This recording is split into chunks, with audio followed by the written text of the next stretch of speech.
महोदय, अभी कांग्रेस की महासचिव और सांसद प्रियंका जी काफी कुछ बोलकर गई और उन्होंने कहा कि इतिहास से कोई मतलब नहीं है, वर्तमान में जी। जो व्यक्ति, जो देश, जो समाज इतिहास को भूलता है वो अपने आप को मिट्टी में मिला लेता है। इतिहास से सीखना चाहिए, वर्तमान में जीना चाहिए।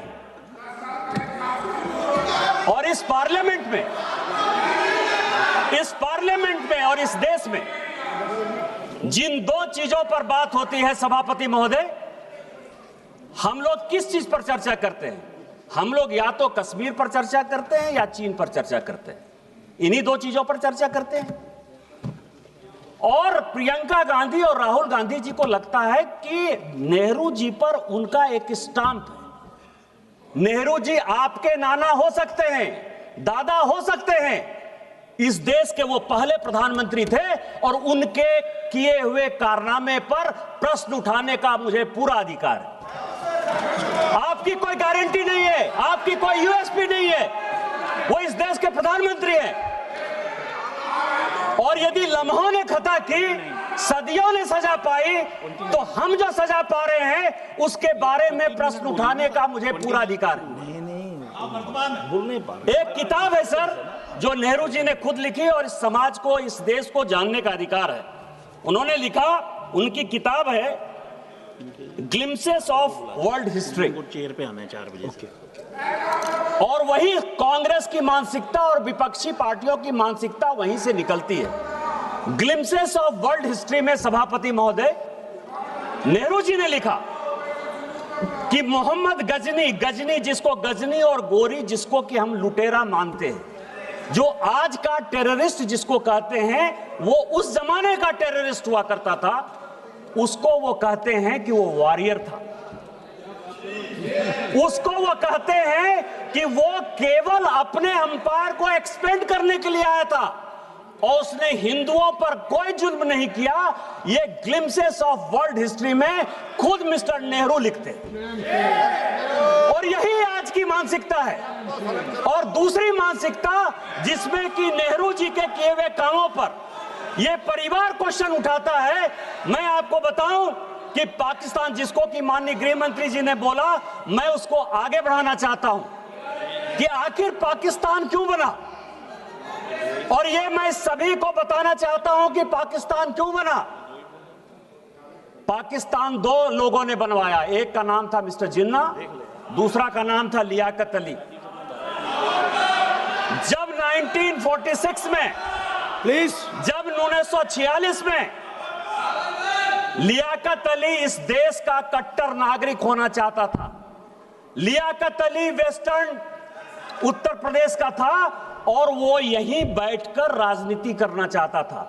1946 में जब संविधान सरकार बनी, मिस्टर नेहरू ने और लियाकत ने अपनी आत्मकथा में लिखा है कि नेहरू ने अपनी बहन विजय लक्ष्मी पंडित को 1946 में जब मॉस्को का राजदूत बनाया, उस चीज से लियाकत इतना दुखी हुआ, परिवारवाद से इतना दुखी हुआ कि उसने उसी दिन डिसाइड कर लिया कि जिस दिन भारत का पार्टीशन होगा मैं पाकिस्तान चला जाऊंगा, और पाकिस्तान और हिंदुस्तान का बंटवारा हो गया। वही परिवारवाद आज कांग्रेस को यहां तक ले आई है सर, इस देश को यहां तक ले आई है। अब मैं आपको बता रहा हूं कि हम लोग कश्मीर पर बात करते हैं, 370 पर बात करते हैं। प्लीज बैठिए, प्लीज बी सीटेड, प्लीज माननीय सदस्य बैठिए। मैं प्लीज सुनिए इनको। सर ये कांग्रेसियों की आदत है, ये मुझे बोलने नहीं देते। ज्यादा सुनना पड़ेगा फिर। मैं आपको बताऊं सर, अभी पूरा डेलीगेशन, हम लोग 7 डेलीगेशन गए, संजोग से मैं भी उस डेलीगेशन का पार्ट था। हमने ये कहा सभापति महोदय कि 370 जो है वो विशेष तौर पर ऐसी परिस्थिति में लगाया गया जिसके लिए वो हकदार नहीं था। इसकी कहानी समझिए सर कि आखिर 370 क्यों लगा और ये कश्मीर का प्रॉब्लम क्यों है जिसके कारण कि पूरे देश में लड़ाई है। जब 1942 में भारत छोड़ो आंदोलन हुआ, पूरे देश की जनता भारत छोड़ो आंदोलन कर रही थी। हम अंग्रेजों भारत छोड़ो का आंदोलन कर रहे थे। कश्मीर एक ऐसा जगह था सभापति महोदय कि वहां शेख अब्दुल्ला साहब राजा कश्मीर छोड़ो का आंदोलन चला रहा था। ये ऐसा यदि करेंगे सर तो कभी भी कांग्रेस वाले नहीं बोल पाएंगे। ये जो रनिंग कमेंट्री है ना सर, ये जो वर्षा गायकवाड़ है, अब आप समझिए कि इसको इतना भी नहीं पता है कि लॉबी में कोई चलता है तो हंसी मजाक होता है, न्यूज बनाती है, इतना भी नहीं पता है। आप ये समझे सभापति महोदय, मैं आना चाहता हूं विषय पर कि जब शेख अब्दुल्ला का राजा भारत छोड़ो आंदोलन चल रहा था तो जिन्ना बहुत तेज थे। सभापति महोदय, शेख अब्दुल्ला साहब राजा कश्मीर छोड़ो का आंदोलन चलाए हुए थे और जिन्ना ने उस वक्त राजा का साथ दिया। और जिन्ना ने जब राजा का साथ दिया और जब 1947 में भारत का विभाजन हुआ, उस वक्त राजा को यह लगा कि नेहरू जो है मेरे खिलाफ, नेहरू मुझे किसी तरह से भारत के साथ नहीं रहने देना चाहता है और जिन्ना मेरा समर्थन करता है, लेकिन मैं जिन्ना के साथ नहीं जाऊंगा, नेहरू के ऊपर मुझे विश्वास नहीं है। इस कारण से उन्होंने 2-3 महीना अपने डिसीजन को कि भारत के साथ मिलना है कि नहीं मिलना है, उस तरह से उन्होंने डेफर किया। लेकिन जब उन्होंने फिर एग्रीमेंट साइन किया, वो वही एग्रीमेंट था सभापति महोदय जो 600 राज्यों ने अलग अलग इंस्ट्रूमेंट ऑफ एक्सेशन साइन किया। जब मणिपुर के साथ वही लागू हो गया, जब कच्छ के साथ वही लागू हो गया, जब उत्तर प्रदेश के साथ वही लागू हो गया, तो कश्मीर में कैसी ऐसी बात थी जो आपने उसको धारा 370 दे दिया? और यदि जिनको लगता है कि 2 नेशन थ्योरी के आधार पर वो साइन नहीं हुआ, तो जब सिक्किम 1975 में भारत में मिला, जब गोवा 1962 में भारत में मिला, तो उसको 370 आपने क्यों नहीं दे दिया? आज जो ये कश्मीर के हालात हैं, उस हालात के पीछे यदि नेहरू गांधी परिवार जिम्मेवार है तो हम जिम्मेवार नेहरू जी को ठहराएंगे या नहीं ठहराएंगे? इसमें प्रियंका गांधी और राहुल गांधी को परेशानी क्या है? ये आप कह रहे हो, मैं आपको दूसरी बात कर रहा हूं। चाइना की बहुत बात, जितने अखिलेश यादव जी बोले चाइना के बारे में बोले, कनिमोझी जी चाइना के बारे में बोली, सुप्रिया जी चाइना के बारे में बोली, जितने अपोजिशन के आदमी हैं सब चाइना के बारे में बोल रहे हैं। सुप्रिया ने बोला, नहीं बोला, मना कर दिया। अब आपको मैं बताऊं सर, इस देश में क्या क्या हुआ सभापति महोदय। 1985 का एक CIA का डॉक्यूमेंट हमने रिलीज किया, खुद ही ट्वीट किया, और उसने ये कहा कि कांग्रेस पार्टी के 40% सांसद सोवियत रूस के लिए मुखबिरी करते थे, उनसे पैसा लेते थे, उनसे पैसा लेकर चुनाव लड़ते थे। आज तक कांग्रेस के किसी आदमी ने उसके ऊपर डिफेमेशन नहीं किया। 1962 के युद्ध के पहले 1961 में बेलग्रेड सम्मेलन हुआ। मैं आपको बता रहा हूं कि आप लोगों ने कहा कि पड़ोसी देश ने क्या किया।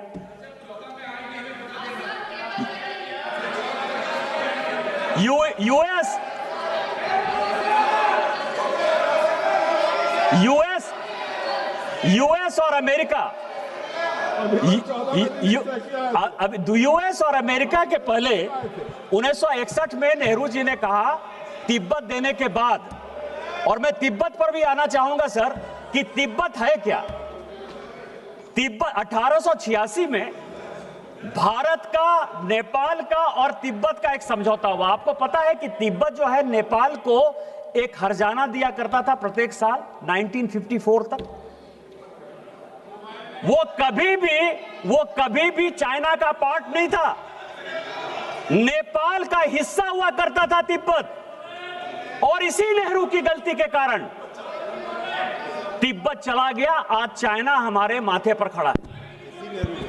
और 1961 में जब नॉन अलाइनमेंट मूवमेंट का नैम का जब सम्मेलन हुआ बेलग्रेड में, तो मैं आपको बताऊं कि उस वक्त जो कंट्री जो सिग्नेटरी थी हमारी, नेपाल, अल्जीरिया, भूटान, युगोस्लाविया, इन सबों ने जब 62 का युद्ध हुआ सर, सभी के सभी चाइना के साथ चले गए। और उतना छोड़िए, आप पड़ोसी देशों की बात कर रहे हो, 62 में हमारे हारने के बाद नेपाल ने अपना बाउंड्री एग्रीमेंट चाइना के साथ साइन किया, मंगोलिया ने साइन किया, वियतनाम ने साइन किया, कोरिया ने साइन किया। कौन सा देश आपके साथ खड़ा था? कौन सा देश आपके साथ खड़ा था? कौन सा देश खड़ा था आपके साथ? और 62 में क्या हुआ सर? ये सैनिकों की बात कर रहे हैं। मैं आपको एक और कहानी बताना चाहता हूं, आप सैनिकों का क्या सम्मान और असम्मान करते हैं। 71 का जो ढिंढोरा आप पीट रहे हैं कि 71 में हमने इतना बड़ा विक्ट्री कर लिया, इतना बड़ा विक्ट्री कर लिया, एक और देश को हमारे माथे पर खड़ा कर दिया। यदि बनाना था तो 2 नेशन थ्योरी में हिंदू बांग्लादेश बनाना था और मुस्लिम बांग्लादेश बनाना था। लेकिन जो फील्ड मार्शल थे जनरल मानिक शाह, जिनके कारण कि हम युद्ध जीते, आप सैनिकों की बात कर रहे हो। आपको पता है कि 72 में जब उनको फील्ड मार्शल की उपाधि मिली, फील्ड मार्शल वो होता है कि जो जनरल को मिलता है, जो आर्मी चीफ को जितना पैसा मिलता है, दरमाहा जिसको कहते हैं पैसा, वो पैसा उसको मिलेगा, इसीलिए वो फील्ड मार्शल है। उतनी सुविधा उसको मिलेगी, इसलिए फील्ड मार्शल है। आपको आश्चर्य होगा सभापति महोदय कि 1972 से लेके 2007 तक इस कांग्रेस सरकार ने उनको पेंशन तक नहीं दिया। फील्ड मार्शल का पैसा तो छोड़िए, जब कलाम साहब राष्ट्रपति हुए और उन्होंने इंटरवीन किया तो 2008 में फाइनली उनको पेंशन मिला। आप आर्मी चीफ की इज्जत नहीं करते हो, 71 बार के हीरो की इज्जत नहीं करते हो, और आप कहते हो कि आप सेना के बारे में सम्मान करते हो। मैं आपको 62 के युद्ध की बात बता रहा हूं सर। इन्होंने अपने रिश्तेदार को, भाई भतीजाबाद केवल पॉलिटिक्स में नहीं, 1962 के चाइना युद्ध के समय इन्होंने असम नेपा का जो हेड है वो मिस्टर कॉल को बनाया। कॉल कौन था? कॉल नेहरू जी का चचेरा भाई था। 18 सेनापति को बाईपास करके उसको उन्होंने बनाया। और आपको पता है क्या हुआ सर? उस युद्ध में चीन हमारे साथ, चीन के खिलाफ अमेरिका भी था और ब्रिटेन भी था। लेकिन आपको आश्चर्य लगेगा सर कि जो आकाशवाणी में जब नेहरू जी ने अनाउंस किया कि आसाम हमारे हाथ से चला गया, तो मिस्टर कॉल जो है भाग कर आ गए सर, और यहाँ रिसर्च रेफरल अस्पताल है धौला कुआं का, यहाँ जो है वो भर्ती हो गए अस्पताल में। आप किस तरह की बात कर रहे हो? उन्होंने अपनी किताब में लिखा सर, अनटोल्ड स्टोरी में, अनटोल्ड स्टोरी में लिखा, उसी मिस्टर बी.एल. कॉल ने लिखा कि इंडियन एयरफोर्स यदि हमारा साथ देती तो शायद हम बच सकते थे, लेकिन नेहरू ने एयरफोर्स का जो है कोई भी उपयोग नहीं किया, जिसके कारण कि भारत के, उन्होंने अपने स्टोरी में लिखा। और इसके बाद में एक और कहानी बताना चाहता हूं सर, जो अनटोल्ड स्टोरी में हुआ कि एक आर्मी चीफ ने रिटायर्ड आर्मी चीफ ने, गिरिराज जी ये बड़ा महत्वपूर्ण है, जयंती शिपिंग कंपनी बनाई। जयंती शिपिंग कंपनी बनाई सर। उस वक्त 1000 करोड़ का बैंक लोन ले लिया जयंती शिपिंग ने। उसको जो है उस तेजा ने, रवि तेजा जिसका कंपनी का नाम था, उसने लंदन में मकान लिया। और आपको पता है मधुलिमिया जी ने इसी हाउस में कहा सभापति महोदय कि तेजा साहब जो है राजीव गांधी का और संजय गांधी का रहने का खर्चा और पूरे पढ़ाई का खर्चा वो जयंती शिपिंग का मालिक तेजा देता था। इस तरह की बातें कर रहे हो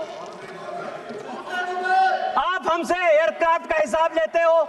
62 के युद्ध में 62 के युद्ध में, 65 के युद्ध में, 71 के युद्ध में कितने एयरक्राफ्ट गिरे ये आपको पता है।